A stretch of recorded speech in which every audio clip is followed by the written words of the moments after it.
Good day, good day, good day. C. Nagato Kells here.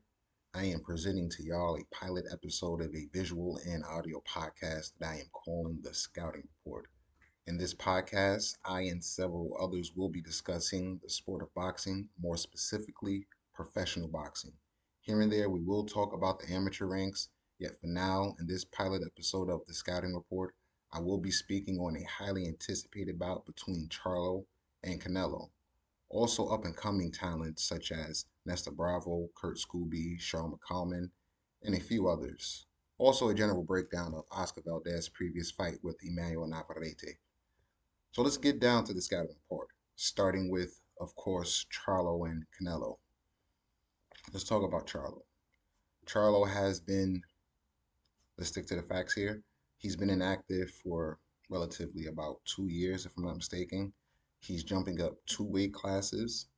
So for him to get the W, he has to be faster and can never stand still in front of Canelo. Charlo does have a habit of standing still in front of his opponents. He's had trouble with his his last opponent, Castano. Yes, he got the victory. Yes, he got a knockout, yet struggled to get it at 154. So this can be a problem going up two weight classes. Now let's just say he's weight training himself, and because of that, he's having difficult time knocking people out. So let's say he has more power in this fight. Power isn't necessarily everything because Canelo has been in the ring with light heavyweights that can bang. Bivol, okay, faded Kovalev, yet power doesn't leave. So he's been in the ring with people who are heavy-handed and hit with power and have skill. So Charlo has to keep in mind he's not in the ring with a slouch. He can't for once think that he's fading. He has to assume that he's fighting the best version of Canelo because Canelo is going in there to win. So I suggest that he sticks to his jab, he sticks to his speed, he sticks to moving, never standing still, never throwing a punch in the center line, never keeping his head in the same spot when he throws, because more than likely, Canelo will be able to walk through his punches, and if he's standing in the same spot when he throws, he's going to get caught because Canelo is walking through his punches. Now, on Canelo, Canelo cannot stick to knocking people out. He has to stick to boxing. He needs to use his jab. He needs to use his head movement properly. He needs to step properly because sometimes he doesn't step properly. We'll get into that later. Canelo also needs to let his hands go and go to the body. He has to rip the body continuously for all 12 rounds. He can't leave any doubt in anyone's mind that he's fading because that can play into the judge's mind, even though it shouldn't be that way. Because let's be real, scoring in professional boxing is highly subjective. So this is why I don't get into robbery talks too much because, quite frankly, it's all subjective. Even though I feel like that's some BS. Yet move forward. That's all we can do. Move forward and learn. So to summarize that, Charlo can win if he sticks to being faster and not being complacent or standing still.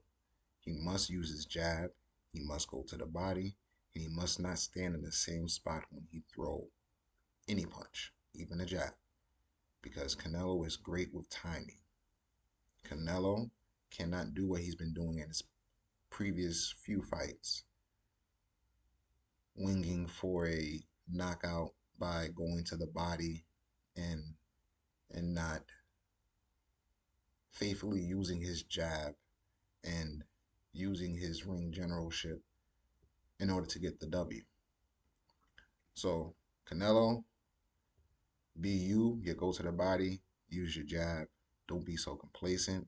Charlo, use your jab. Be fast. Don't be so complacent. Now, on to Oscar Valdez and Emmanuel Navarrete.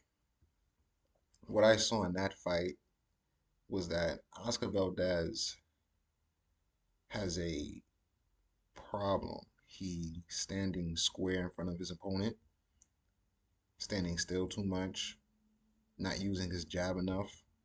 Yet whenever he did use his jab, he had some type of success. Now Navarrete,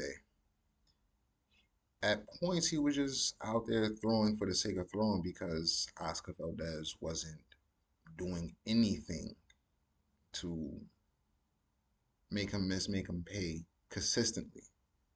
That's very, very important in the sport of boxing, making your opponent miss and making them pay. There were times where he'll make a miss, but he just wouldn't make him pay because he was either out of position or his mind just wasn't in the right place. It seemed as though, to me, he was trying to figure out what style he wants to use. And and that plays a factor in fighting. If your mind is not made up on what you want to do or how you're going to strategize or plan, you'll have a difficult time adapting and figuring out exactly what you need to do in order to get the W. And that's why I say it's not good to have a plan. It's better to strategize because in Emmanuel's case, he didn't go out there and necessarily slug. He stayed on the outside and fought everything off of his jab. It wasn't a great jab, yet he used a jab and he kept using it. And it got to a point where he could throw any punch he wanted to and it was landing. So you can't take anything away from that at all, no matter what his technique looked like. So kudos to Emmanuel for that victory. Oscar Valdez, I suggest you go back to the drawing board and figure out exactly how you want to fight. It's not that you can't add your own to the style that your trainer is showing you.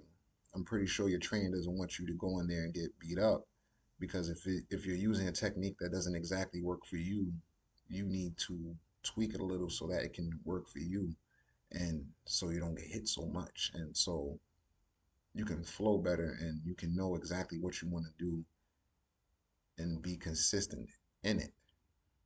So again, consistency is key in anything in life. Anything in life. So I would say to Oscar Valdez to again go back to the drawing board, figure out what's working for you, what's not working for you, and make up in your mind exactly how you want to go about fighting and discuss and train with your trainer and hopefully great things will happen from there for you in the process of doing that. And I wish you the best in your career. Same thing for Emmanuel.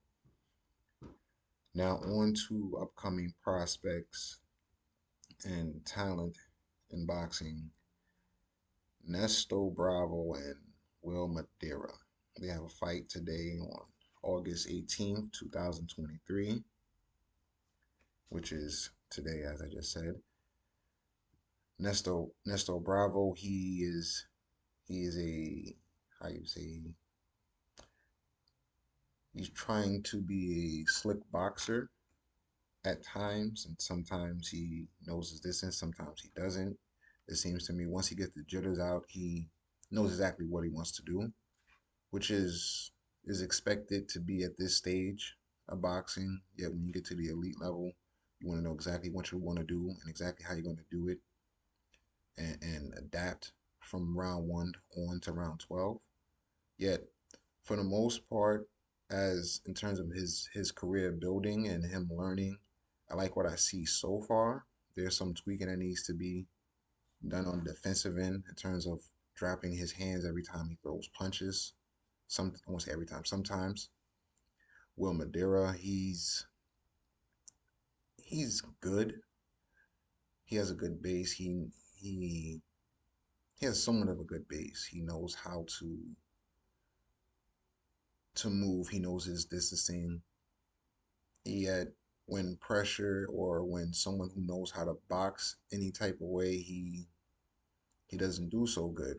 So in my scouting report for Ernesto Bravo versus Will Madeira, I'm leaning towards Nestor Bravo to win this fight because he seems to be more of a boxer, and Will Madeira has problems with boxers.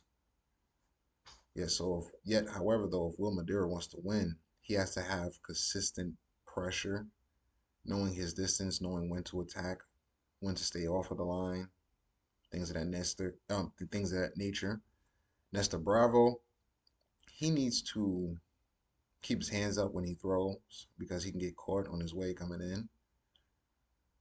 And yeah, keep your hands up when you throw punches. Start with that. On to the next fight that I've been looking forward to, which is also happening again today. Scooby versus Carmano.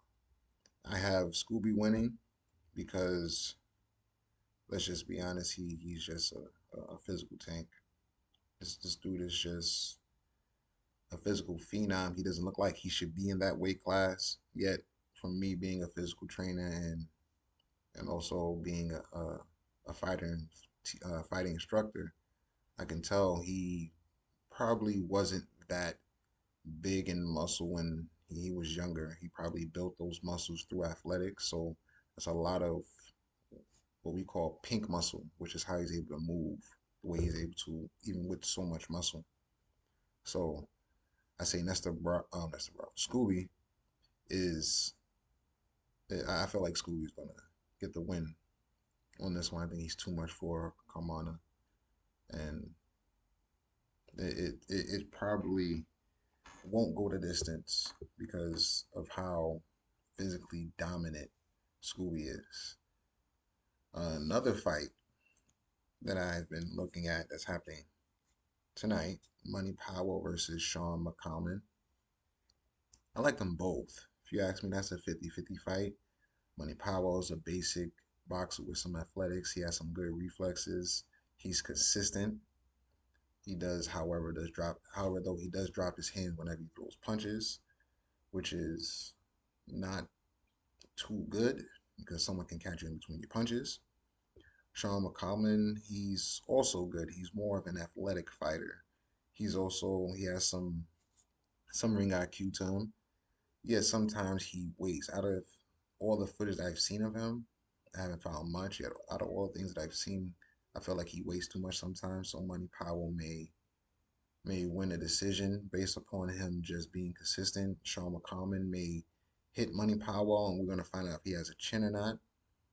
So those fights look like to be a foreshadowing to what's to come in boxing because when you look at these prospects, you look to see, or is this the next unified champion, or he's just another champion, or he's just another journeyman. So I feel like Scooby is another champion in the making. I feel like Money Powell and Sean McCollum are both champions in the making. Yet they both got to fight each other. So whoever wins from this, hopefully they learn from it. Whoever loses in that match, they'll learn from it. Same thing from the other fighters, especially Oscar Valdez. Special message to Oscar Valdez. Think about what you want to do in your career and how you want to go forward because taking punishment is not a good thing. The name of the game is hit, not get hit. Sometimes we go through things in life and it affects us in the ring. It happens. We should sit back, learn, mentally heal, emotionally heal, spiritually heal wherever you need to heal. Yeah, go back to the drawing board and look back at the basics. Go back to the basics and figure out what it is that you're doing and or not doing that's preventing you from taking your career to the next step. So again, C Nagato Kells here, and this was the Scouting Report. Oh, by the way, like, comment, share, subscribe. Let me know what you think about the background, what you think about the pilot, what can I do to make things better, what you didn't like. Let me know. Peace.